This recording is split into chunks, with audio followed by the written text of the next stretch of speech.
আমি মনে মনে ভাবলাম, এই বিল্ডিং এর উপর থেকে ছাদটা যদি ধসে যায় তো এটাই তো আমার জীবনের পরিসমাপ্তি ঘটল। আমি শুধু ইন্না লিল্লাহ আল্লাহ হাওলা ওয়ালা কুওয়াতা ইল্লা বিল্লাহ পড়ছিলাম, কালিমা পড়ার চেষ্টা করছিলাম। খুব আতঙ্কিত হলাম। আতঙ্কিত হওয়ার পর যখন এটা থেমে গেল, একটু স্বস্তির নিঃশ্বাস ফেলার পরে পরক্ষণে আত্ম উপলব্ধিটা এমন হলো যে এটা তো আমার শেষ জীবন হতে পারত, জীবনের শেষ মুহূর্তটা হতে পারত। আল্লাহ যে আজকে আবার আমাদেরকে নতুন একটা জীবন দিলেন, আল্লাহ পাকের শুকরিয়া আদায় করলাম। জুমার বয়ানেও মানুষদেরকে, হাজার হাজার মানুষদেরকে আজকে তওবা পড়িয়েছে যে আপনারা তওবা করুন। কারণ যত মানুষ আমার সামনে আজকে আসেন, আমি সহ, আমরা সকলে আল্লাহর পক্ষ থেকে আরেকবার নতুন একটা জীবন পেয়েছি। কথা ঠিক না ব্যাটিক জুড়ে বলেন?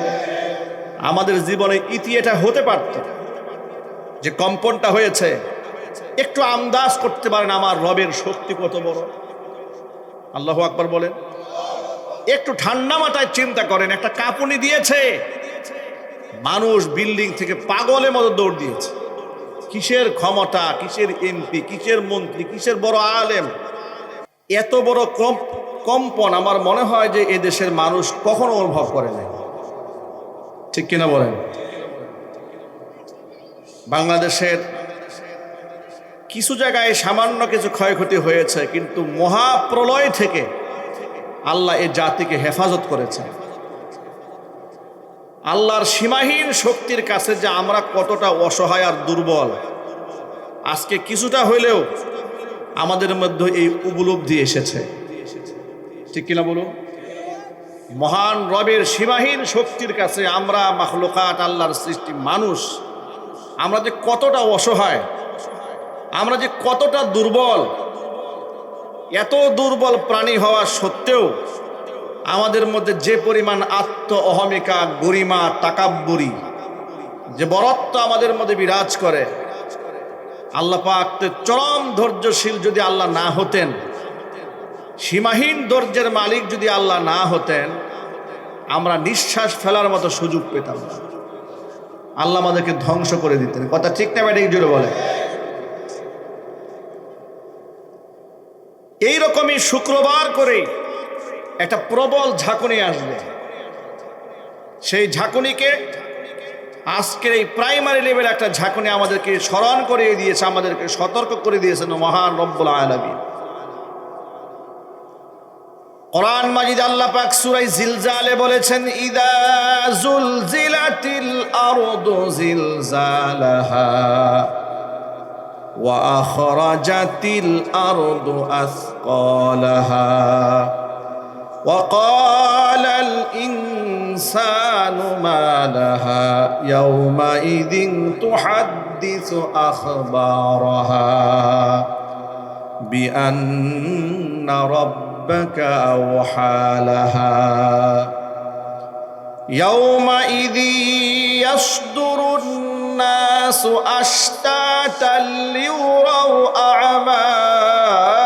أعمالهم فمن يعمل مثقال ذرة خيرا يره ومن يعمل مثقال ذرة شرا يره। আল্লাহ পাক বলেন, স্মরণ করো সেই সময়ের কথা, ইদা জুলজিলাতিল আরদু জিলজালাহা, প্রকটভাবে জমিনকে যেদিন ঝাঁকিয়ে তোলা হবে, প্রকম্পিত করা হবে, ওয়া আখরাজাতিল আরদু আসকালাহা, সেদিন জমিনের ভিতরে যত ভার আছে, যত মালামাল আছে, জমিন সব বের করে দেবে তার ভেতর থেকে। মুফাসসিরিন কেরাম লিখেছেন, ওয়া আখরাজাতিল আরদু আসকালাহা, জমিন ভেতর থেকে তার ভার বের করে দেবে, মানে হচ্ছে জমিনের মধ্যে যত লাশ আছে, যত মানুষকে দাফন করা হয়েছে, সমস্ত লাশগুলাকে জমিন সেদিন বের করে দেবে। সমস্ত সম্পদগুলো বের করে দিবে, স্বর্ণ বের হয়ে আসবে, টাকা পয়সা, ধন দৌলত সব মাটি ফেরে বের হয়ে আসবে, খনিজ সম্পদ যা আছে সব বের হয়ে আসবে। সেদিন জমিন রবের সামনে দাঁড়িয়ে কথা বলা শুরু করে দিবেন। মানুষ অবাক বিস্ময়ে জমিনের এই কাণ্ড দেখে বলতে শুরু করবে, মালাহা, জমিনের কি হয়েছে, মাটির কি হলো, মাটির কি হয়েছে, মাটি এমন লাফালাফি করছে কেন? ভাইরা আমার, ইয়াউমাইদিন তুহাদ্দিসু আখবারহা, মাটি শুধু প্রকম্পিত হবে না, মাটি কথা বলা শুরু করবে রবের সামনে। বিআন্না রাব্বাকা আওহা লাহা, কারণ তোমার রব আল্লাহ রাব্বুল আলামিন জমিনকে কথা বলার হুকুম দিবেন। আল্লাহ পাক যখন জমিনকে কথা বলার হুকুম দিবেন, জমিন তার মধ্যে ঘটে যাওয়া সকল কিছুর বিবরণ রবের সামনে তুলে ধরবেন। একটা কিছু জমিন ছেড়ে দেবে না, কারণ মানুষ যত কাজ করুক না কেন সমস্ত কাজ তো জমিনের মধ্যেই করে। আর প্রত্যেকটা কাজের সাক্ষী ফেরেশতাও থাকে, যে মাটির মধ্যে সে করেছে মাটি পর্যন্ত আমলের সাক্ষী হয়ে যায়। ভাইরা খুব সাবধান, জমিন কিন্তু আমলের সাক্ষী, পালাবার কোনো রাস্তা নাই। পালাবার কোনো রাস্তা আছে ভাই? আরো জোরে বলুন, পালাবার রাস্তা আছে? পালাবার তো কোনো রাস্তা নাই। জমিন সেদিন সাক্ষী দিবে, কারণ আল্লাহ পাক তাকে হুকুম করে দিবেন, তোর মধ্যে ঘটে যাওয়া সকল বিবরণ আমার সামনে তুলে ধর। মানুষ সেদিন হতাশ হয়ে যাবে, মানুষ সেদিন নিরাশ হয়ে যাবে। পঙ্গপালের মতো মানুষগুলা এমন ভাবে দৌড়াতে থাকবে। কোরআন বলছে, ইয়াউমাইদি ইয়াসদুরুন নাসু আশতাতাল লিউরাউ আমালাহুম, মানুষ সেদিন জমা হবে একেবারে বিক্ষিপ্ত অবস্থা থেকে, এইরকম ভাবে ছুটতে থাকবে বিভিন্ন দলে ভাগ হয়ে। লিউরাউ আমালাহুম, মানুষ তার আমলগুলো দেখতে পারবে। ফামাই ইয়ামাল মিসকালা যাররাতিন খায়রান ইয়ারা, বান্দা যদি একেবারে আদনা থেকে আদনা ভালো কাজ করে সেটাও বান্দা দেখতে পারবে। ওয়ামাই ইয়ামাল মিসকালা যাররাতিন শাররান ইয়ারা, একেবারে ন্যূন থেকে ন্যূনতম, ক্ষুদ্র থেকে অতিমাত্রায় ক্ষুদ্র খারাপ কাজও যদি বান্দা করে সেটাও লুকায় রাখা হবে না, সেই বান্দা সেটাও দেখতে পারবে। ভাইরা, আমরা যতই সংগোপনে গুনাহ করি না কেন, এই জমিন আমাদের আমলের সাক্ষী। আমার হাত আমলের সাক্ষী, আমার পা আমার কৃতকর্মের সাক্ষী। আমি মনে মনে ভাবছিলাম, আজকে যখন প্রকম্পিত হলো, মনে মধ্যে এত ভয় লাগলো, আমি মনে মনে ভাবলাম, এই বিল্ডিং এর উপর থেকে ছাদটা যদি ধসে যায় তো এটাই তো আমার জীবনের পরিসমাপ্তি ঘটল। আমি শুধু ইন্না লিল্লাহ আল্লাহ হাওলা ওয়ালা কুওয়াতা ইল্লা বিল্লাহ পড়ছিলাম, কালিমা পড়ার চেষ্টা করছিলাম। খুব আতঙ্কিত হলাম। আতঙ্কিত হওয়ার পর যখন এটা থেমে গেল, একটু স্বস্তির নিঃশ্বাস ফেলার পরে পরক্ষণে আত্ম উপলব্ধির এমন হলো যে এটা তো আমার শেষ জীবন হতে পারত, জীবনের শেষ মুহূর্তটা হতে পারত। আল্লাহ যে আজকে আবার আমাদেরকে নতুন একটা জীবন দিলেন, আল্লাহ পাকের শুকরিয়া আদায় করলাম। জুমার বয়ানেও মানুষদেরকে, হাজার হাজার মানুষদেরকে আজকে তওবা পড়িয়েছি যে আপনারা তওবা করুন, কারণ যত মানুষ আমার সামনে আজকে আসেন, আমি সহ, আমরা সকলে আল্লাহর পক্ষ থেকে আরেকবার নতুন একটা জীবন পেয়েছি। কথা ঠিক না ব্যাটিক জুড়ে বলেন? আমাদের জীবনে এটা হতে পারত যে কম্পনটা হয়েছে, একটু আন্দাজ করতে পারেন আমার রবের শক্তি কত বড়। আল্লাহু আকবার বলেন। একটু ঠান্ডা মাথায় চিন্তা করেন, একটা কাঁপুনি দিয়েছে, মানুষ বিল্ডিং থেকে পাগলের মতো দৌড় দিয়েছে। কিসের ক্ষমতা, কিসের এমপি, কিসের মন্ত্রী, কিসের বড় আলেম। কিয়ামতের ময়দানে মানুষের অবস্থা কি হবে? আল্লাহ রাব্বুল আলামিন সূরা হজ্জের মধ্যে হযরকে দেখে বলেছেন, ইয়াউমা তারাউনাহা তাযহালু কুল্লু মুরদিআতিন আম্মা আরদাত ওয়া তাদউ কুল্লু যাতি হামলিন হামলাহা ওয়া তারান নাসা সুকারা ওয়া মা হুম বিসুকারা ওয়ালাকিন্না আযাবাল্লাহি শাদীদ। ওই দিনের ভয়াবহতা এমনই হবে ইয়াউমা তারাউনাহা তাযহালু কুল্লু মুরদিআতিন আম্মা আরদাত, দুগ্ধদানকারী মা তার দুধের বাচ্চাকে ছিটকে ফেলে দেবে। গর্ভবতী মহিলা ভয়ে তার বাচ্চাকে গর্ভ থেকে বের করে ফেলবে। জোরে বলেন নাউজুবিল্লাহ। হে নবী, ওয়া তারান নাসা সুকারা, ওই দৃশ্যগুলো আপনি দেখবেন মানুষগুলো পাগলের মতো, উন্মাদের মতো ছুটে বেড়াচ্ছে, মনে হচ্ছে সব পাগল হয়ে গেছে। ওমা হুম বিসুকারা, এরা কেউ পাগল হয় নাই। ওয়ালাকিন্না আযাবাল্লাহি শাদীদ, আমি আল্লাহর শাস্তি বড় ভয়াবহ। এই ভয়াবহ শাস্তি দেখার পরে মানুষ উন্মাদের মতো হয়ে যায়। কল্পনা করেন, ওয়াতাকুনুল জিবালু কালইহনিল মানফুস, অবস্থা এমন হবে যেই পাহাড় দিয়ে, পাথরের পাহাড় দিয়ে গোটা দুনিয়াটাকে আল্লাহ পাক ব্যালেন্স করে রেখে দিয়েছেন, দুনিয়া যেন নড়ে চড়ে না যায়।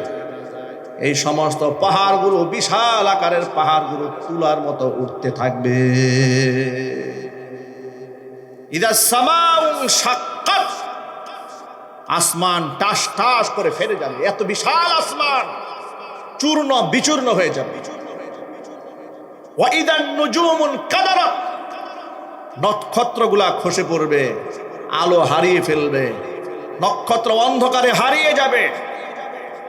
ইদা শামসু কুব্বিরাত, সূর্য তার আলো হারিয়ে ফেলবে। যে সূর্যের এত পাওয়ার, এত শক্তি, এত মারাত্মক পাওয়ার, এত শক্তি, এত আগুন, এত তাপ, লক্ষ লক্ষ কোটি মাইল দূর থেকে যার তাপমাত্রা দিয়ে আমাদেরকে জ্বালিয়ে ভস্ম করে দেওয়ার শক্তি রাখে যে সূর্য, সেই সূর্য আলো হারায় ফেলবে। কি বিভৎস একটা চিত্র হবে। সূরা আর রহমানে আল্লাহ বলেছেন, কুল্লু মান আলাইহা ফান, জমিনে যা আছে সব ধ্বংস হয়ে যাবে। ওয়া ইয়াবকা ওয়াজহু রাব্বিকা যুল জালালি ওয়াল ইকরাম, বাকি থাকবে একমাত্র আমাদের রব। তিনি কে? আল্লাহর নামটা একটু মোহাব্বতে জুড়ে বলুন, একমাত্র বাকি থাকবেন তিনি কে? চতুর্দিক থেকে আওয়াজ উঠবে, আইনাল কাহারুন ও আইনাল জাব্বারুন, ওই সমস্ত দাম্ভিকেরা কোথায়, স্বৈরাচারীরা কোথায়, ওই সমস্ত মুতাকাব্বিররা কোথায়, যারা জমিনকে নিজের মালিকানা মনে করত, ওই সমস্ত অহংকারীরা কোথায়? লিমানিল মুলকুল ইয়াউম, রাজত্ব আজকে কার? কার রাজত্ব? দুনিয়ার মধ্যে যারা নিজেকে ক্ষমতাবান দাবি করে, ক্ষমতার উৎস নিজেকে মনে করেছে, আর নিজেকে খোদার আসনে বসিয়ে দিয়েছিল, যারা আল্লাহর আইন পরিবর্তন করে নিজের আইন তৈরি করে নিজেকে খোদার আসনে বসিয়েছিল, ফাআইনাল জাব্বারুন ওয়া আইনাল কাহারুন, কোথায় সে দাম্ভিক আর অহংকারীরা? সেই মুতাকাব্বির গুলো কোথায়? আমি আপনাদেরকে জিজ্ঞেস করি, বান্দার কি কোনো অহংকার করার ক্ষমতা আছে? যদি বলতে হবে আছে। অহংকারের একমাত্র মালিক কে? আরো জোরে বলুন। ওয়ালাহুল কিবরিয়াউ মা ফিস সামাওয়াতি ওয়াল আরদ, আসমানে জমিনে অহংকারের মালিকানা আল্লাহ। হাদিসে কুদসির মধ্যে এসেছে, আল্লাহ পাক বলেছেন, আল কিবরিয়া উরিদাই ওয়াল আযমাতু ইজারি, অহংকার হচ্ছে আমি আল্লাহর গায়ের চাদর, বড়ত্ব আমি আল্লাহর পরনের লুঙ্গি। যেই ব্যক্তি অহংকার করে সেই ব্যক্তি আমার গায়ের চাদর ধরে টান দেয়। যে নিজেকে বড় মনে করে সেই ব্যক্তি আমার পরনের লুঙ্গি ধরে টান দেয়। অহংকার করা কোনো মুসলমানের কাজ নয়, কোনো মানুষের অহংকার করা দায়িত্ব নয়। মানুষ শুধু সেজদা দিয়ে বলবে, সকল ক্ষমতার মালিক আল্লাহ তুমি। ওমরে ফারুক রাদিয়াল্লাহু তাআলা আনহু, আমিরুল মুমিনিন, খলিফাতুল মুসলিমিন, আল্লাহ পাক তাকে এত শান আর মান মর্যাদা দিয়েছিলেন। ওমর রাদিয়াল্লাহু তাআলা আনহুকে আল্লাহ পাক শারঈ মেজাজ দান করেছিলেন, যার জন্য হযরত উমরের মুখ থেকে এমন অনেক কথা বের হয়েছে যে কথার প্রেক্ষিতে মহাগ্রন্থ আল কোরআন আল্লাহ আয়াত নাজিল করে দিয়েছে। আল্লাহর নবী এজন্য বলেছেন, লাউ কানা মিন বাদি নাবিয়্যুন লাকানা উমারু নাবিয়্যা, আমার পরে যদি কেউ নবী হতো অবশ্যই হযরত উমর নবী হয়ে যেতেন। কিন্তু নবুয়তের দরজা বন্ধ, নবী আর পৃথিবীতে আসবে না, ওহী আর দুনিয়াতে আসবে না। আমাদের নবী শেষ নবী, আমাদের নবীর পরে আর কোনো নবী নাই। এক বাক্যে সকলকে জবাব দিতে হবে, আমাদের নবীর পরে আর কোনো নবী আছে? আমাদের রসুলের পরে আর কোনো রসুল আছে? আল্লাহ নবী নিজেই বলেছেন, ইন্নামা আনা খাতামুন নাবিয়্যিন লা নাবিয়্যা বাদি ওয়ালা রাসূলা, আমি শেষ নবী, আমার পরে কোনো নবীও নাই, আমার পরে আর কোনো রসুলও নাই। নবুয়তের চ্যাপ্টার, রিসালাতের চ্যাপ্টারটা ক্লোজ করে দেওয়া হয়েছে। এই যে গোটা বাংলাদেশে আলেমরা দাবি তুলেছে, সকল দল মত নির্বিশেষে দাবি তুলেছে কাদিয়ানীদেরকে রাষ্ট্রীয়ভাবে কাফের ঘোষণা করার জন্য। ঠিক না ব্যাটিক যদি বলে? কাদিয়ানের অমুসলিম কাফের, কারণ তারা আমার নবীকে শেষ নবী মানে না। আমাদের নবীর পরেও তারা গোলাম আহমদ কাদিয়ানীকে উম্মতি নবী বলে বিশ্বাস করে। নাউজুবিল্লাহ, তো আসতে বললেন। এই জন্য জামাতের পক্ষ থেকে, খেলাফতের পক্ষ থেকে, বিএনপির পক্ষ থেকে, সর্বদলের মুসলমানের পক্ষ থেকে আওয়াজ একটাই, রাষ্ট্রীয়ভাবে কাদিয়ানীদেরকে কাফের ঘোষণা করতেই হবে। আপনারা কি রাজি আছেন ইনশাআল্লাহ? কারা কারা রাজি আছেন দুহাত দেখতে চাচ্ছে।